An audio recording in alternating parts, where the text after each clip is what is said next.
Hello दोस्तों, मैं हूं अनीता पाटिल और आप सबको मेरा प्यार भरा नमस्ते। आज के व्लॉग की शुरुआत कर रही हूं मैं दोपहर के 2 बजे से। और आज हम आए हैं अजंता केव्स देखने के लिए, जिसे हम महाराष्ट्र में कहते हैं अजिंठा, जिसे अजिंठा, अजंठा और अजंता भी कहा जाता है। और आकर हमने सबसे पहले हमारी गाड़ी की यहाँ पे पार्क, क्योंकि यहाँ पे ना अंदर केव्स तक हमारी गाड़ियाँ नहीं चलती। और हमने हमारी गाड़ी पार्किंग में लगाकर हम यहाँ की गाड़ी से केव्स तक जाएंगे। यहाँ पे ट्रैवल्स बहुत सारे रखे गए हैं, तो चलिए चलते हैं केव्स देखने के लिए।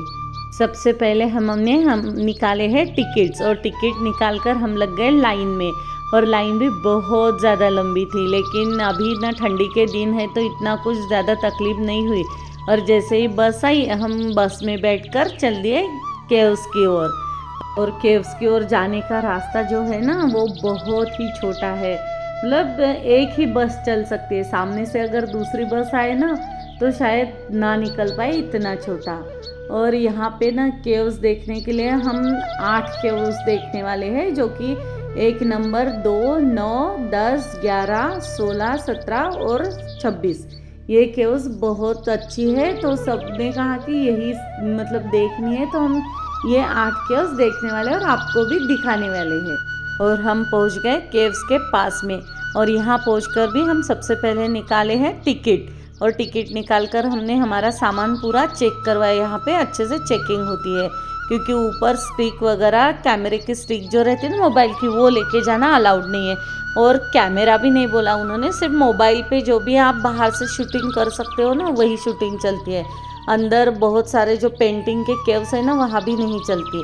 और अब हम लग गए चढ़ाई पर। और जो शुरुआत की चढ़ाई है ना, वो बहुत सीधी सीधी और थकान भरी है, इसलिए बहुत थकान हो रही थी। लेकिन धीरे धीरे जैसे हम ऊपर चढ़ने लगे ना, तो थोड़ी थोड़ी थकान कम होती गई है, क्योंकि बॉडी को ना ऐसे ही आदत पड़ गई जैसे हम धीरे धीरे चढ़ने लग गए तो।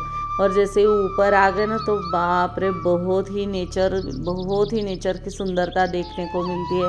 बहुत सारी ग्रीनरी दिखती है यहाँ से और अच्छा लगता है। और हाँ, यहाँ पर ना सिर्फ महाराष्ट्र के लोग ही नहीं, पूरे भारत देश एवं बाहर के देशों के कई सारी कंट्रीज के लोग हमें यहाँ पर मिले हैं। ये बौद्ध धर्म का धार्मिक स्थल भी माना जाता है, क्योंकि ये गुफाओं की दीवारों और भीतरी छतों पर बुद्ध के जीवन की कुछ महत्वपूर्ण घटनाएं और बुद्ध धर्म के दिव्य चित्रों को तराशा गया है। हम पहुंच गए गुफा नंबर 1 में। यह 20 स्तंभों पर बना हुआ बड़ा हॉल है। स्तंभों पर बड़े ही सुंदर डिजाइन तराशे हुए चित्र जातक कथाएं दर्शाती है, जो कि महात्मा बुद्ध के पिछले जन्मों पर आधारित है। पूजा स्थल में बुद्ध की एक विशाल मूर्ति भी है, लेकिन यहाँ पर अंदर ना कैमरा अलाउड नहीं था, इसलिए हम अंदर कैमरा नहीं लेकर गए और आपको बाहर से ही गुफा का दर्शन करवाया है। और ये आ गई दूसरे नंबर की गुफा। दूसरे नंबर की गुफा में बुद्ध भगवान की माता अपना सपना राजा को सुना रही है, और बुद्ध को जन्म और बुद्ध के माता पिता उसे प्यार करते हुए चित्र बनाए हुए हैं। और ये कुछ बाहर के चित्र मैं आपको दिखा रही हूँ, जो कि कलर पूरे नेचुरल तरीके से बनाए हुए। कैसे कलर करे होंगे उन लोगों ने, पता नहीं, कितना सुंदर है। मैं आपको दिखाने की पूरी कोशिश कर रही हूँ, क्योंकि अंदर तो मैं कैमरा लेके नहीं जा सकती, लेकिन मैं बाहर से जो भी दिखता है वो मैं आपको पूरा दिखाने की कोशिश करूँगी।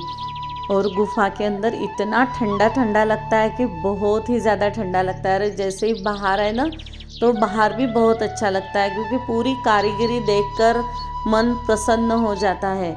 और बिल्कुल थकान भी नहीं हो रही। नीचे जैसे थोड़े से चलते, ऊपर चढ़ते चढ़ते हमें थकान लगी थी ना, अब तो वो भी नहीं। लेकिन ऊपर चढ़ते चढ़ते ना बंदर भी बहुत सारे हैं, आप ध्यान से आना। जब भी आप अगर आना चाहे ना, तो बंदरों से बच कर रहिए। यहाँ पे बंदर मतलब खाने की कुछ चीज़ रही तो वो हाथ से खींच लेते हैं।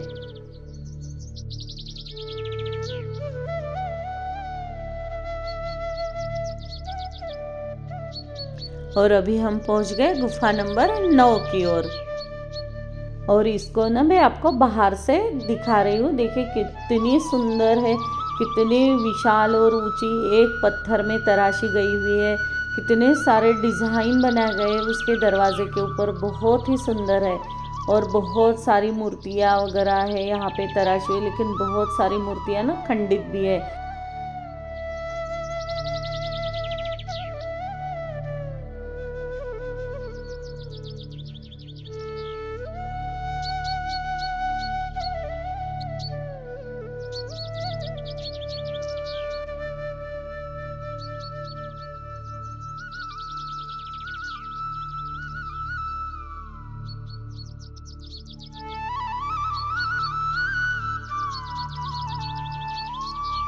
और अभी हम पहुंच गए 10 नंबर की गुफा की ओर।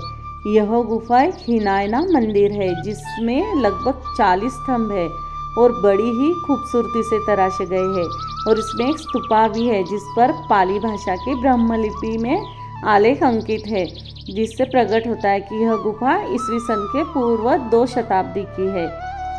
और ये स्तूपा मैं आपको पास से भी दिखाने की कोशिश कर रही हूँ। बहुत ही सुंदर है, गुफा के अंदर बहुत ही शांति है। और ये है 11 नंबर की गुफा। और ये इस पे ना कोई नंबर वगैरह नहीं रखा। और ये गुफा एक छोटी सी है लेकिन बहुत ही सुंदर। और यहाँ पे ना पूजा के लिए भगवान बुद्ध की बहुत ही बड़ी मूर्ति तराशी गई है और बहुत शांत मूर्ति है। और यहाँ पे ना मोबाइल का कैमरा अलाउड था, इसलिए मैं अंदर कैमरा लेकर आई हूँ और आपको पूरी गुफा दिखाने की कोशिश कर रही हूँ।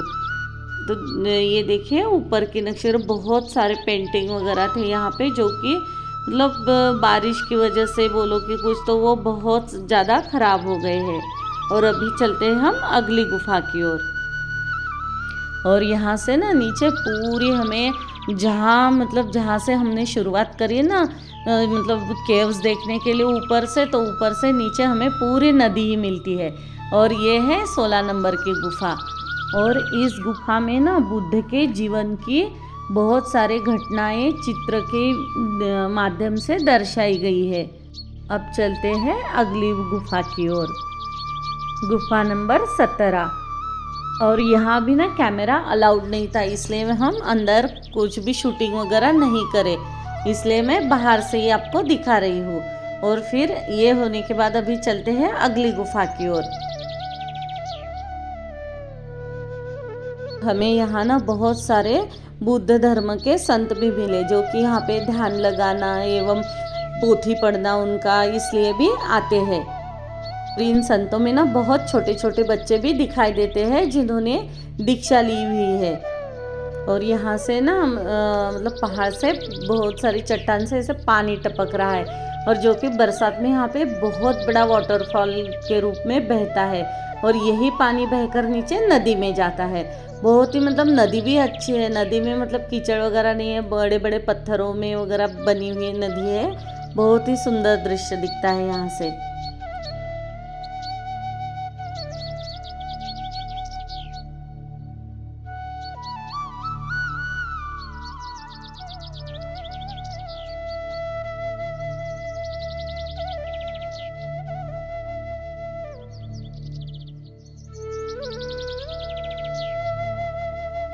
ये है 26 नंबर की गुफा।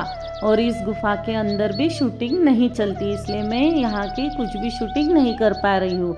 इस गुफा में बुद्ध भगवान की विशाल मूर्ति लेटी हुई मुद्रा में तराशी गई है। यह बुद्ध के जन्म मरण के चक्र से मोक्ष अर्थात महापरिनिर्वाण को व्यक्त करती है। इसके नीचे बुद्ध के शिष्य और गुरु के देहवासन के कारण शोक से व्याकुल दिखाई पड़ रहे हैं, जबकि देवलोक में बुद्ध के मोक्ष से हर्ष और आनंद छाया हुआ है, ऐसे दर्शाता है।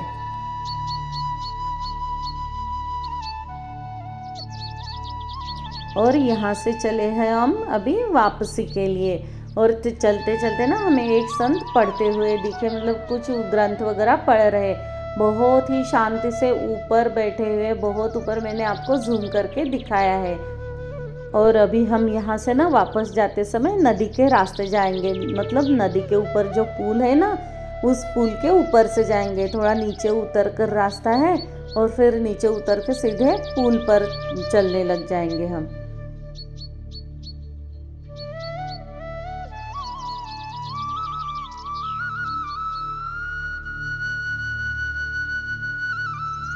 और ये ना मैंने पुल के ऊपर से कुछ वीडियो निकाला हुआ है। और पूरी लेनी ना ऐसे यू की शेप में दिखाई देती है सारी केव्स। बहुत ही सुंदर दिखता है, मतलब जो मैं हमने पुल के ऊपर से वीडियो लिया है। और जिस रास्ते में हम वापस जा रहे हैं ना रास्ते से, वो रास्ता भी बहुत ही सुंदर है। पूरे झाड़ी है, इधर उधर दोनों तरफ से झाड़ी है जंगल की तरह, और बीच में से छोटा सा रास्ता है। और हम ना रास्ते पे रुक गए हैं अमरूद और ककड़ी खाने के लिए। जो भी हम अमरूद और ककड़ी हमने खाई ना, ककड़ी भी बहुत अच्छी थी और अमरूद भी बहुत मीठे थे। और अमरूद और ककड़ी खाकर हमारी पूरी थकान चली गई। और अब हम चलते हैं बस स्टॉप की ओर। और वहाँ भी हमें लाइन में लगना पड़ेगा, क्योंकि अभी आज ना गर्दी है थोड़ी, तो वहाँ भी गर्दी ही होगी। लाइन में लगकर फिर बस में चढ़ेंगे हम।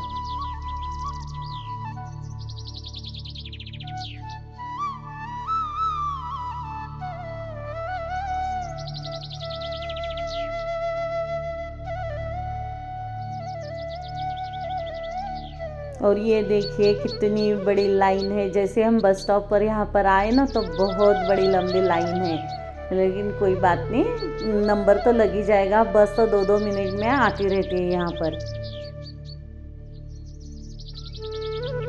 तो चलिए, हमारी बस भी आ गई और हमारा भी नंबर लग गया बस में। यहाँ पे ना लाइन से खड़े होना पड़ता है, और जैसे एक एक जन बस में बैठता है ना, वैसे ही नंबर आता है।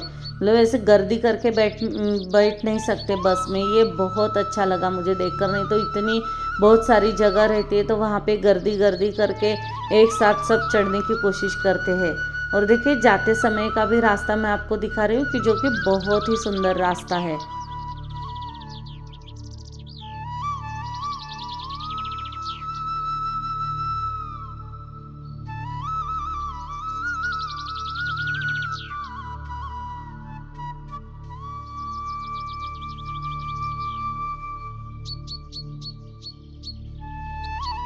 और हम पहुंच गए अभी पार्किंग में, और पार्किंग से हम सीधे जाएंगे मार्केट, क्योंकि मैं आपको यहाँ का मार्केट दिखाने वाली हूँ। बहुत ही सुंदर मार्केट है दोस्तों। मतलब कुछ चीज़ें ऐसे हैं ना कि जो हर जगह नहीं मिलती। यहाँ पर ना बहुत बहुत सुंदर ही मतलब पत्थर की मूर्तियाँ हैं। ये पूरी पत्थर से बनी हुई मूर्तियाँ हैं, और जूट की पर्सेस, अलग अलग मतलब दिया रखने का भी पत्थर का ही है। बहुत ही सुंदर है। जो भी मतलब आपको कुछ नया खरीदना रहा ना, तो ज़रूर खरीद सकते हो। हमने भी यहाँ से कुछ थोड़ी बहुत खरीदी करी, मतलब ज़्यादा तो नहीं, लेकिन थोड़ी बहुत करी है। और यहाँ पे ना कांच के कान की टॉप्स मिलते हैं, वो भी बहुत ही सुंदर है, जो कि मेरी बेटी ने लिए हैं। और हम ना बहुत सारा मार्केट घूमे, देखे, और बहुत थकान भी हो गई है। तो अभी हम चलते हैं होटल में वापस।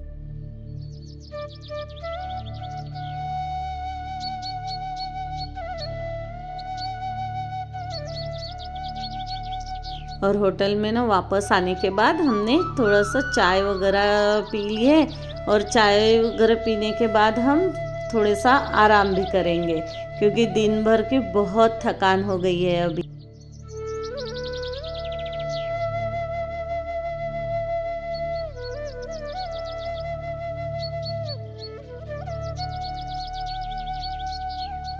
अगले दिन हमने चाय नाश्ता वगैरह करा और यहाँ से जाने की तैयारी करी। और यहाँ की सुबह बहुत ही सुंदर है। पूरे आजू बाजू में पहाड़ है, बहुत ही मतलब ग्रीनरी भी है, बहुत ही अच्छा लगता है। और हमने नाश्ते में लिए आलू के पराठे और दही। और अब हम करते हैं निकलने की तैयारी यहाँ से। और यहाँ से अभी हम चलेंगे सीधा एलोरा केव्स देखने के लिए। तो अभी हम मिलते हैं नीचे गाड़ी में निकलने के टाइम आपसे।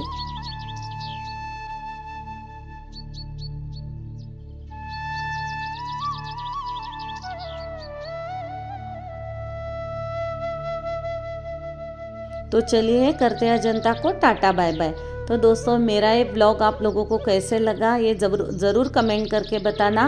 और अगर आप लोगों को मेरा ये ब्लॉग अच्छा लगे तो लाइक और शेयर भी ज़रूर करना, और कमेंट भी ज़रूर करना। तो मिलते हैं मेरे अगले ब्लॉग में। जय श्री हरि विट्ठल।